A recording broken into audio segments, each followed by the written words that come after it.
Trump hasn't even been inaugurated yet, and he's already backtracking on another campaign promise, this time about the timeline on when he plans to end the war in Ukraine. Some of you all might recall that Trump actually said that he was going to end the war in Ukraine, guarantee, within 24 hours of the day he's inaugurated. Well, it's gone from we'll end the war in 24 hours to give us about 100 days and we might be able to get something done. And he actually said he hopes to have as long as 6 months to get a peace deal done. I would get a settlement in 24 hours. And even now, I could solve that in 24 hours. Russians and Ukrainians, I want them to stop dying.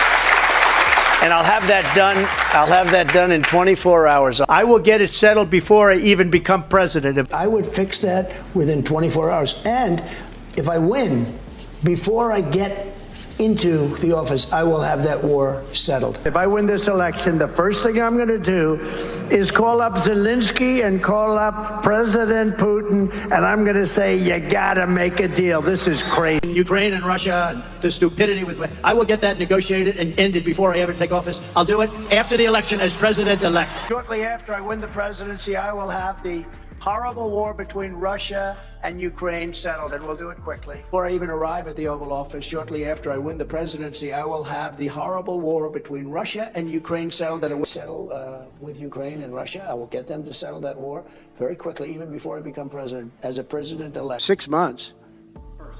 No, I hope long before 6 months. And more annoying than him admitting that he's actually not going to take the necessary steps to end this war in a timely fashion like he originally promised is the logic behind why he's going to take longer. He said he needs more time to negotiate because he can't start the negotiations really until after he becomes president. And at first that might seem like it makes sense, except Trump's team is already taking credit for the impending ceasefire that might happen in Gaza, saying that they're the ones who pressured Netanyahu into accepting the peace deal. So somebody in the Trump camp is going to have to square that circle for me, please. But the truth is, we don't even know if he's actually going to do whatever he can to end the war in Ukraine, because between Trump's team, his messaging, and their messaging, we're getting conflicting stories from conflicting interests. So first, Trump says he'll end the war within 24 hours of being inaugurated and will immediately cease all funding to Ukraine. Then he changes his mind and says something like 100 days or maybe 6 months. But Trump's national security advisor is talking about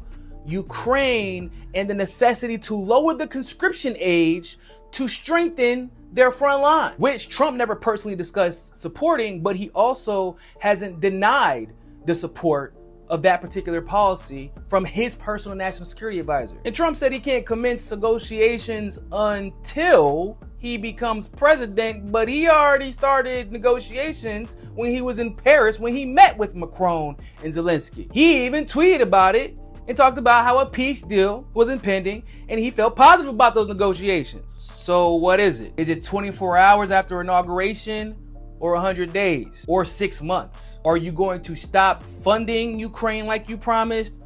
Or are you going to let your national security advisor advocate for strengthening the front lines of Ukraine by conscripting 18-year-olds, which would obviously require the continued funding for the war? Does Trump and his foreign envoys actually do have negotiating power like they've shown in the recent past? Or is it all for show? We need answers, because I've seen even MAGAs now getting pissed because Trump continues to let them down, backtracking on promises that he made during his campaign, staying silent as his allies are berated and coerced into going along to get along, and letting his Congress and his Senate, full of Republicans, run amok and trample on the constitutional rights of American citizens. Trump is on the verge of losing his mandate before he's even inaugurated. And truth be told, this was the easiest campaign promise to keep. All I know is Trump better figure out something quick, because even his own base is turning on him at this point. And there's not gonna be a Kamala or Biden to blame when they eventually do turn on you for breaking every single promise that you've made to them.